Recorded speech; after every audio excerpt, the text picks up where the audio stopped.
Eu não dou conta de tudo e a gente nunca vai dar. Mas eu sempre estou ali fazendo um pouquinho de cada coisa, peço ajuda, tenho rede de apoio, graças a Deus. A melhor profissão que eu tenho é ser mãe deles três. E a mais trabalhosa também. Eu costumo dizer que minha trajetória como mãe tem sido uma trajetória assim, cheia de amor, mas também cheia de desafios. Então, imagine que eu estava totalmente perdida. E ainda com a responsabilidade de estar gerando um outro ser que eu tinha que cuidar. A minha história como mãe foi um cenário bem atípico. Meu marido, na época, morava do outro lado, de outro continente, ele morava na África. Ele trabalhava em Angola e ele passava 3 meses lá e passava 20 dias mais ou menos por aqui.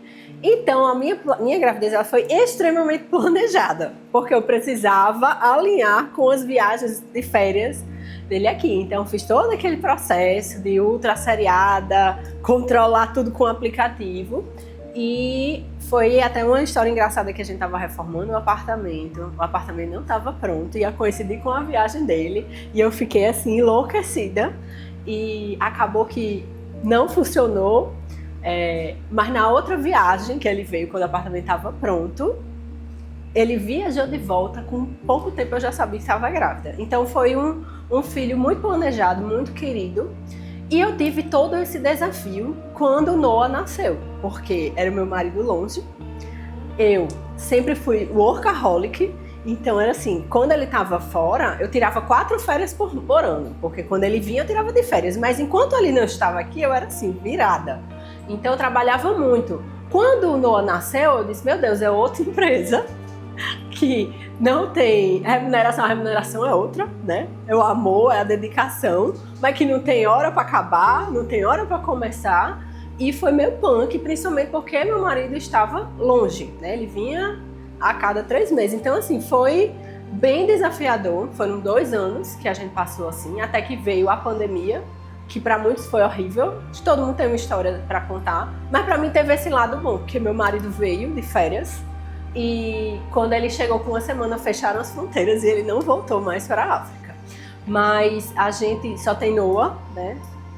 E ainda temos essa dinâmica muito, que meu marido ainda trabalha muito fora, ainda viaja muito, embora a gente more na mesma casa, mas ainda tem muito essa dinâmica. Então eu tenho que me virar nos 30, né? Então eu sou bem acelerada, então eu não dou conta de tudo e a gente nunca vai dar. Mas eu sempre estou ali fazendo um pouquinho de cada coisa, peço ajuda, tenho rede de apoio, graças a Deus.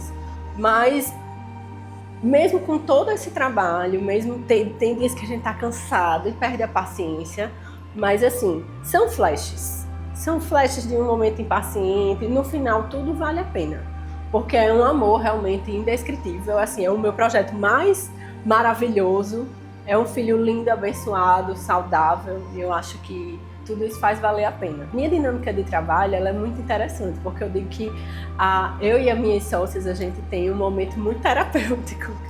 A gente convive tanto juntos que às vezes quando uma entra e não tá bem, a outra já sabe. Então ele é um misto de muitas coisas, assim, de você estar ligado no 220, mas ter os momentos de pausa dentro do próprio trabalho.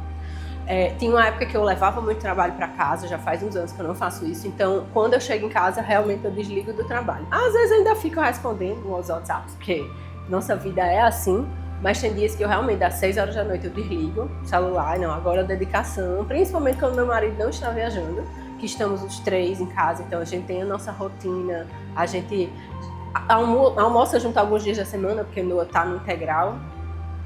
Mas a gente sempre, quando estamos os 3 em casa, a gente janta junto e a gente tem aquele momento ali de família mesmo. Porque mesmo na correria que todo mundo tem, meu marido também tem a vida corrida, Noah tem as dinâmicas dele, a gente tem esses momentos de respiro em família. Eu ainda arrumo tempo para estudar. Adoro estudar, estou sempre fazendo treinamentos, cursos de desenvolvimento pessoal.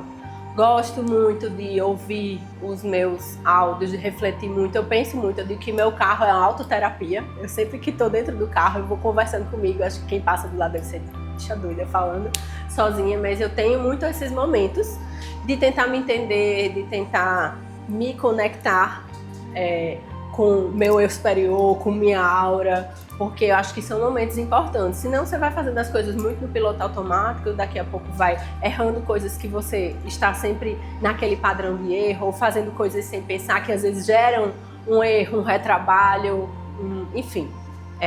Eu acho que eu tenho muito esses momentos de reflexão, de meditação, adoro meditar.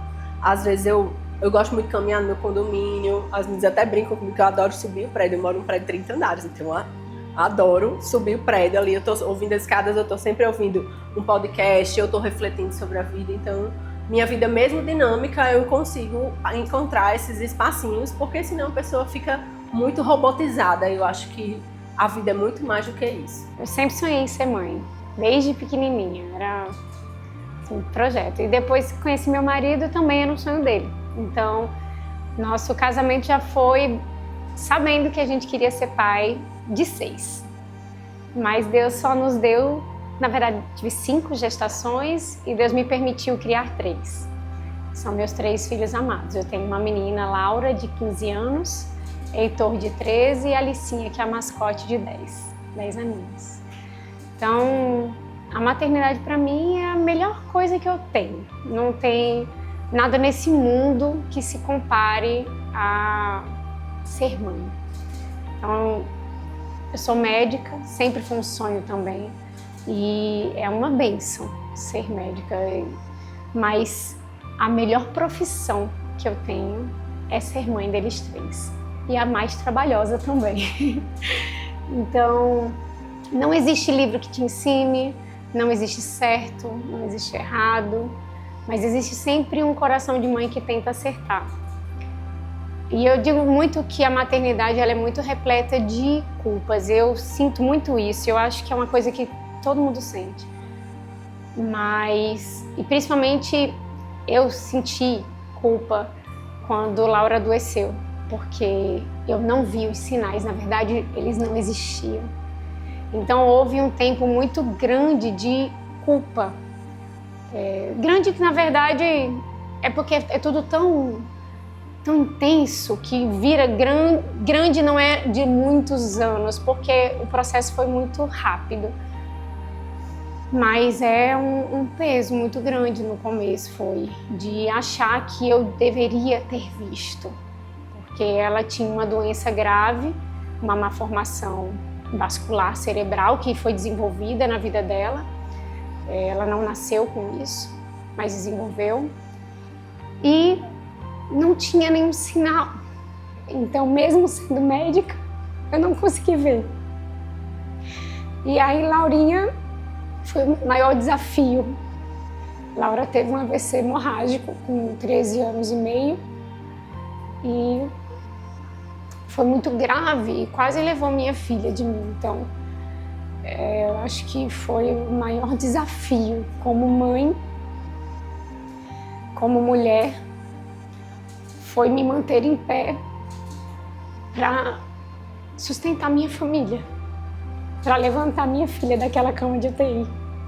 Acho que esse foi o maior desafio que eu tive e eu acho que a forma mais plena com que eu vivi a minha maternidade foi na dor, foi me entregando, porque eu digo assim que é muito fácil você dizer que morre pelo outro, mas você dar vida pelo outro eu acho que é muito maior. E nós mães não pensaríamos 2 vezes em entregar a nossa vida, não só morrer pelo nosso filho, morrer também, mas dar a vida, entregar tudo que somos, todo o nosso melhor, tudo que nós podemos ter de bom para eles. E é isso que eu faço com a minha filha, com os meus filhos, pela minha família. Parar é algo impossível, porque principalmente agora, nesse momento atual da minha vida, Eu digo que eu estou de plantão há 1 ano e 9 meses, que é o tempo que Laura adoeceu. Então, é 24 horas com ela, eu durmo com ela. Então, durante a madrugada, meu celular desperta várias vezes para que eu mude ela de posição. E tem os outros filhos, e tem o marido. Então, eu parei de exercer a medicina externa, né, temporariamente. Estou sendo útil para os meus, por enquanto. E esse momento de respirar, para mim, é os meus momentos de oração. São os meus momentos que eu tô com Deus, só eu e Ele. É onde eu realmente me ajoelho, me entrego, suplico, agradeço. E a maioria deles são de madrugada, porque é o tempo que eu tenho. Então eu acordo mais ou menos 3h30 da manhã, 3h40, para me preparar para orar. E aí eu fico até, dependendo do dia, dos horários que eles acordam, até umas 5 e pouco da manhã com Jesus. E aí são nesses momentos e é no colo dele que eu consigo respirar. É onde eu me recarrego, é onde eu consigo energia para me manter em pé e ser útil para os meus. Quem nós somos é algo muito difícil de se definir. A maioria das vezes, quando você pergunta a alguém quem é você, as pessoas respondem: eu sou médico, eu sou engenheiro, eu sou arquiteto, enfim. Ou eu sou esposo de fulano, eu sou pai de cicrano. Eu acho que o que me conecta comigo mesmo realmente é a minha oração. Porque é a hora que eu não sou nada. Eu sou somente a filha de Deus. Eu sou uma filha querida. Eu sou uma filha amada. Eu sou uma filha que Ele não desampara. Eu sou uma filha que Ele carrega. Eu sou uma filha que Ele conhece pelo nome, sabe? E é essa pessoa que eu sinto que eu sou. O resto são, como eu digo, são papéis que o Senhor me incumbiu e que eu desejo realizá-lo da melhor forma possível. Mas quando eu estou rezando o meu terço, quando eu estou lendo a Bíblia, eu sinto que eu sou uma filha amada. E é isso que eu sinto que eu sou. Eu costumo dizer que minha trajetória como mãe tem sido uma trajetória assim, cheia de amor, mas também cheia de desafios. A gente liberou em 2021 para engravidar, eu e meu marido.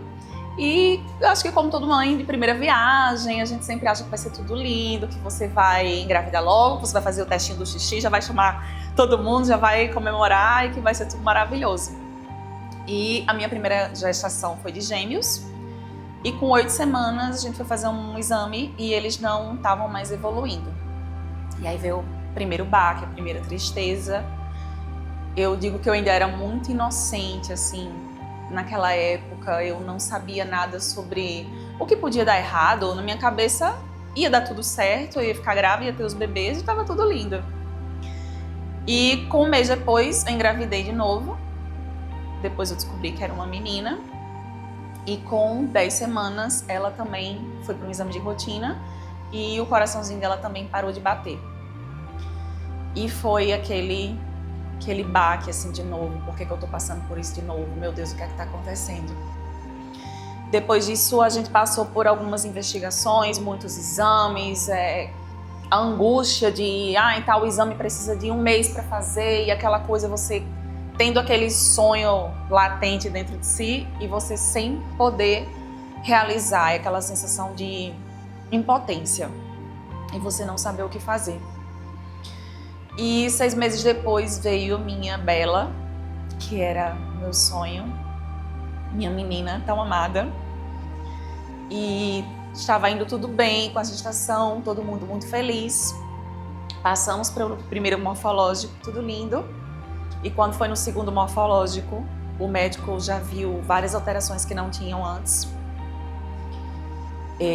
O exame não foi bom. Ela tinha um sinal da dupla bolha, que era um marcador importante para a síndrome de Down. E aí eu digo que o chão se abriu, assim. Eu não conhecia ninguém com síndrome de Down, eu não conhecia como era a síndrome. Meu marido, que é médico, ele já era mais... Não, acho que você tá viajando, tipo... É uma síndrome totalmente compatível com a vida. A gente vai cuidar dessa questão que ela tem, né, da dupla bolha. Mas era algo que me deixava, assim, muito angustiada, porque ela nasceria, ela não iria mamar. Eu veria, mas ela iria direto para UTI. E nas primeiras 48 horas de vida, ela teria que passar por uma cirurgia. E ela muito pequenininha. E isso me deixava, assim, de coração partido.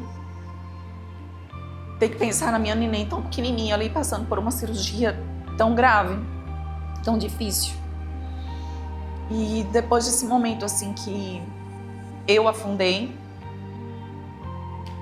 eu lembro que um dia antes do diagnóstico eu tive um sonho com Nossa Senhora. E eu digo que eu era uma pessoa de fé, mas que eu fui resgatada nesse momento. Que Nossa Senhora apareceu para mim com os braços abertos para me resgatar. E a partir daí eu me agarrei com ela, não soltei mais e vamos à luta. Vamos atrás de tudo que Bela precisa, vamos atrás das terapias, dos médicos, do cirurgião, vamos atrás de tudo. E teve um dia que eu saí na rua para resolver várias coisas, fui em várias clínicas, mesmo na louca, sem marcar, com a barriga grande já, e todo mundo me deixava entrar. Falava com todos os médicos, porque eu estava grávida e contava história, o pessoal se compadecia. E conhecia, assim, pessoas incríveis. Nesse dia, eu cheguei em casa feliz, porque eu sabia que eu tinha encontrado um lugar bom para a minha filha se desenvolver e ter o melhor tratamento que ela pudesse. E nessa noite, eu dormi entre, acho que sonhos e pesadelos, sem saber se ela estava mexendo ou não. E no dia seguinte, eu liguei para minha médica, eu disse, eu acho que ela não está mexendo. E eu fui no médico, aí ele disse, realmente ela não está mexendo. E ali foi assim, o pior dia da minha vida. Eu com aquela barriga daquele tamanho, o quarto da minha filha pronto, todas as coisinhas dela já compradas, algumas roupinhas eu já estava lavando, que eu queria lavar a mão, eu queria lavar as roupinhas dela. E a gente tem que dar adeus para minha filha, que era tão amada, assim, tão desejada. Eu escutei várias histórias de pessoas que têm filhos com síndrome de Down, recebem o diagnóstico na gestação e, por exemplo, interrompem a gravidez porque não querem a criança. E eu queria minha filha. Eu dizia tudo que eu quero, não importa o que aconteça, eu quero o berço dela com ela dentro, ela debaixo da minha asa, é só isso que eu quero. E eu lembro que depois disso eu digo que eu virei um fantasma, porque os dias se misturam com noites e eu não lembro muito bem como é que eu passei por esse luto.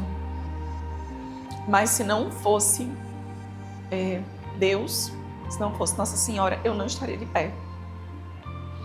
Porque é uma dor que ninguém deve passar na vida. Deveria ser proibido uma mãe ter que passar por isso, ter que dar adeus para um filho, ter que entregar um filho para Deus. Eu digo que é insuperável. As pessoas às vezes falam em superar esse tipo de dor, mas não tem como você superar uma coisa que é insuperável. É como se você realmente tirasse um pedaço de si. Mas você vai aprendendo a viver sem esse pedaço de si. Assim como uma pessoa que perdeu talvez um órgão, um membro, você vai lutando ali dia a dia para você viver sem esse pedaço de si. E até hoje, ela me manda mensagens, me manda sinais de que ela está comigo. Agora eu tô com o meu milagre na barriga, que é meu Miguel. Essa semana mesmo eu fiquei bem sofrida, porque a gente já tinha o quarto dela pronto, tinha um papel de parede de borboleta. E a gente teve que tirar o papel. E aí eu me escondi no quarto para chorar, porque para mim foi muito doloroso. Depois eu voltei pro quarto e fui conversar com meu marido, e meu marido começou a rir, disse, só quem apareceu aí. E aí uma borboleta tinha entrado no quarto. Então ela segue me mandando mensagens de que ela vai estar sempre comigo. Por isso que quando as pessoas perguntam, você é mãe de quantos? Esse é o primeiro? Aí eu digo, primeiro no colo, que eu já tenho 4 anjos no céu.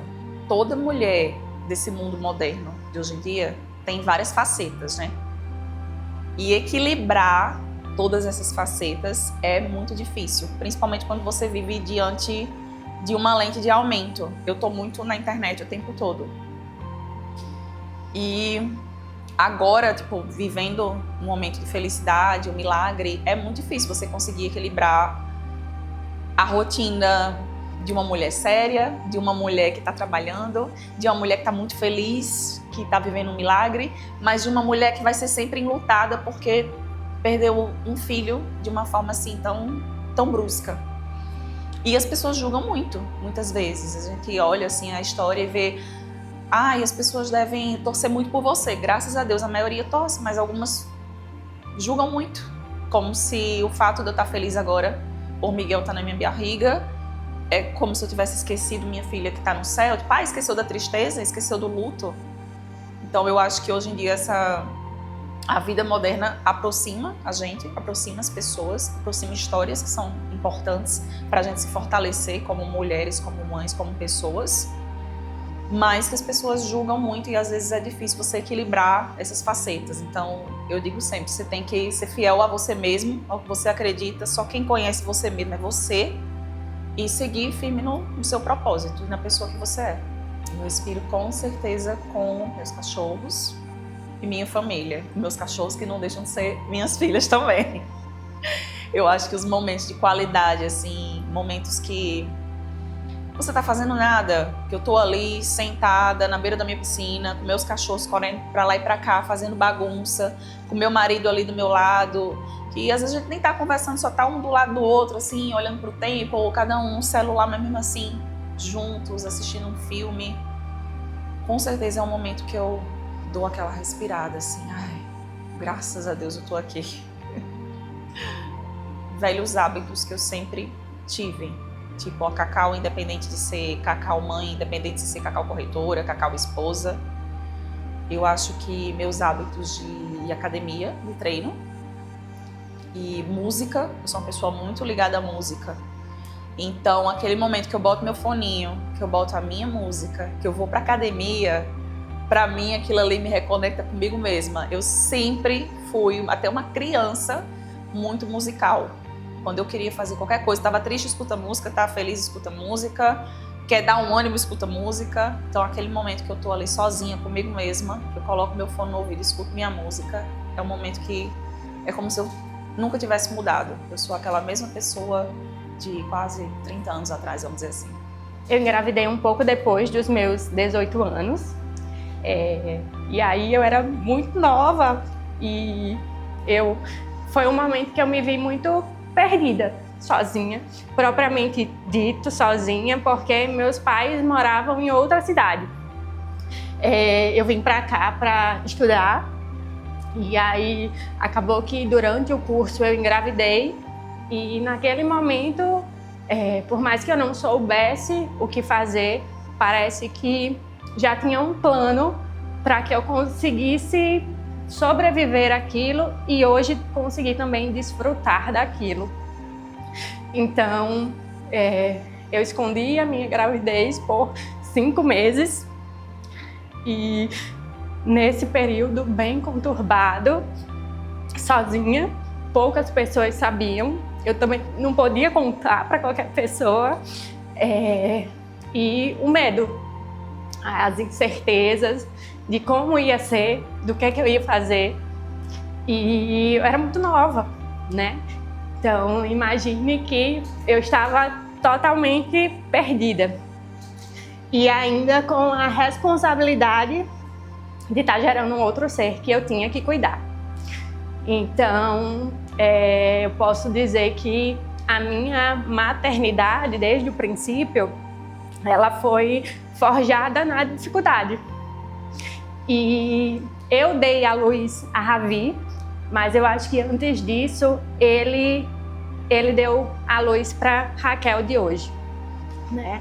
E até o próprio nome dele, quando comecei a realmente aceitar aquela maternidade, foi uma coisa que me fez muito refletir, que Ravi significa sol, que é a luz do mundo, e ele se tornou realmente a luz da minha vida. E aí, meio a essa trajetória que foi tão difícil, né? Depois que meus pais conseguiram saber de tudo, eu já tinha encaminhado tudo sozinha, eu já ia para as consultas, eu já consegui organizar tudo para também trazer um conforto para minha mãe, depois que ela soubesse, e ela sabiamente conseguiu também me instruir, mesmo que naquele momento tão difícil. E uma outra grande dor minha, além daquele momento que eu nem tinha planejado, mas hoje eu entendo que foi tão necessário, era a minha faculdade. Porque, como eu disse no início, eu estava ali ainda no início da faculdade. E aí, onde eu via muitas pessoas naturalmente desistindo, que não conseguiriam conciliar, né? Eu me via que eu não podia fazer parte desse grupo de pessoas. E eu tinha que realmente ser fora da bolha, ser fora da caixa desse cenário, que era ressurgir, que era ser alimentada por essa força que vinha dentro de mim, literalmente, para eu conseguir dar um significado para a vida dele no futuro. Então, eu não desisti da faculdade, eu terminei em tempo integral, e aí eu também agradeço não só a força espiritual que me fez realmente conseguir seguir, mas toda a minha rede de apoio, né? Eu tinha ali os meus pais, que mesmo distante conseguiram me apoiar. A minha mãe, depois que eu tive Ravi, ela conseguiu se afastar do trabalho por 40 dias para conseguir me auxiliar aqui. E depois a minha sogra também me ajudou. Então, um dia minha mãe vinha do interior para cá, 280 quilômetros, passava um dia aqui e voltava no outro, que era para conseguir que eu fosse para a aula. E foi dessa maneira que eu consegui terminar meu curso, né? Me formei em arquitetura. No dia da minha colação de grau, Ravi estava lá de terno e de gravata.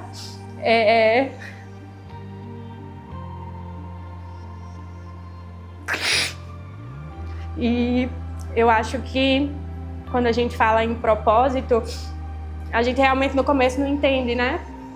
Mas hoje eu tenho plena certeza que aquilo foi crucial para hoje eu viver o que eu vivo e ser realmente quem eu sou.